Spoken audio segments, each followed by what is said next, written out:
এই মুহূর্তে অন্নপূর্ণা ভান্ডার নিয়ে সবচেয়ে গুরুত্বপূর্ণ আপডেট সামনে এসেছে। নিউজ18 বাংলা অফিসিয়াল ওয়েবসাইটে একটা প্রতিবেদন প্রকাশ হয়েছে এবং সেখানে লেখা আছে অন্নপূর্ণা যোজনায় 3 জুন থেকে অ্যাকাউন্টে টাকা ঢুকবে এবং কারা 3 জুনের মধ্যে টাকা পাবে সমস্ত কিছু কিন্তু স্পষ্ট করা হয়েছে। তো দেখুন এই প্রতিবেদনে কী লেখা আছে সেটা আমরা একটা একটা করে দেখছি। তো দেখুন প্রথমে লেখা আছে অন্নপূর্ণা যোজনা নিয়ে এসে গেল বড় আপডেট। বাংলার মহিলাদের মধ্যে কারা আগে পাবে প্রথম কিস্তির 3,000 টাকা। লক্ষ্মীর ভাণ্ডারের উপভোক্তা কতদিন পাবেন টাকা, ফর্ম ফিল আপ নিয়ে এসে গেল বড় খবর।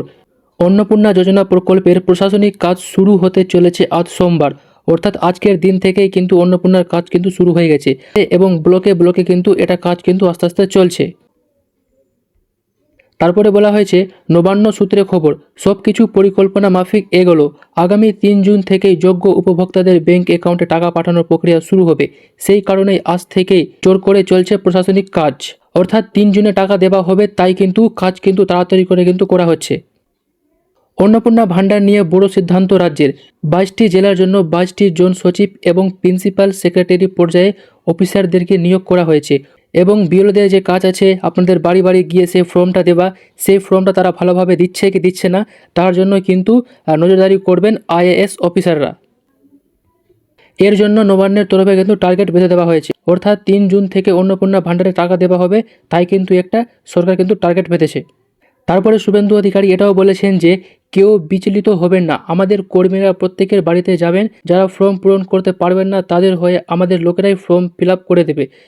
এবং তার সাথে কিন্তু এটাও বলা হয়েছে যে অনলাইনে ফর্ম বেরিয়ে গেছে গত বুধবার অর্থাৎ 27 মে এবং অনলাইনে ফর্ম ফিল আপ শুরু হয়ে গেছে গতকাল অর্থাৎ 29 মে থেকে। অফলাইনে ভিডিও অফিসে, ডিএম অফিসে, পৌরসভা ও ওয়ার্ড অফিসে অন্নপূর্ণা যোজনার ফর্ম সংগ্রহ এবং জমা নেওয়া হবে। এবং তার সাথে কত আবেদন জমা পড়ল গতকাল সংশ্লিষ্ট বিভাগ থেকে মন্ত্রী অগ্নিমিত্রা পাল আনুষ্ঠানিকভাবে জানাবেন। ইতিমধ্যেই অনলাইন এবং অফলাইনে মোট কতগুলি আবেদন জমা পড়েছে, এই সঙ্গে তিনি জানাবেন কতগুলি আবেদন গৃহীত হয়েছে। যাদের আবেদন কিন্তু তাড়াতাড়ি জমা হয়ে যাবে তাদের কিন্তু অ্যাকাউন্টে 3 জুন থেকে কিন্তু 3,000 টাকা কিন্তু ঢুকে যাবে। এবং আরও জানানো হয়েছে কবে ফর্ম জমা দেওয়ার শেষ দিন। জানা গিয়েছে অন্নপূর্ণা যোজনার সুবিধা পেতে গেলে উপভোক্তাদের নির্দিষ্ট সময়ের মধ্যে ফর্ম জমা দিতে হবে। আপাতত এখন পর্যন্ত স্থির করা হয়েছে 90 দিনের মধ্যে কিন্তু আপনাদেরকে ফর্ম জমা দিতে হবে। এবং এখন প্রশ্ন হচ্ছে জুন মাসে কারা টাকা পাবেন। রাজ্য সরকারের তরফ থেকে জানানো হয়েছে 2 জুনের মধ্যে যারা অন্নপূর্ণা যোজনার ফর্ম জমা দেবেন তাদের মধ্যে যাদের ফর্ম গৃহীত হবে এবং কোনো ভুল ত্রুটি ছাড়াই তারাই জুন মাসের মধ্যে অন্নপূর্ণার প্রথম কিস্তির 3,000 টাকা পেয়ে যাবেন।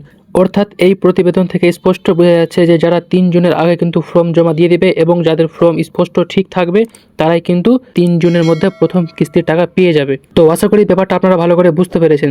যদি ভিডিওটি আপনাদের কাজে লাগে তাহলে এটা লাইক করে দিন এবং WB update by Raj official YouTube চ্যানেলটি সাবস্ক্রাইব করে আমাদের সঙ্গে থাকুন। কোনো প্রশ্ন থাকলে কমেন্ট জানাতে পারেন, আমি যথাসম্ভব সঠিকভাবে উত্তর দেওয়ার চেষ্টা করব। ধন্যবাদ।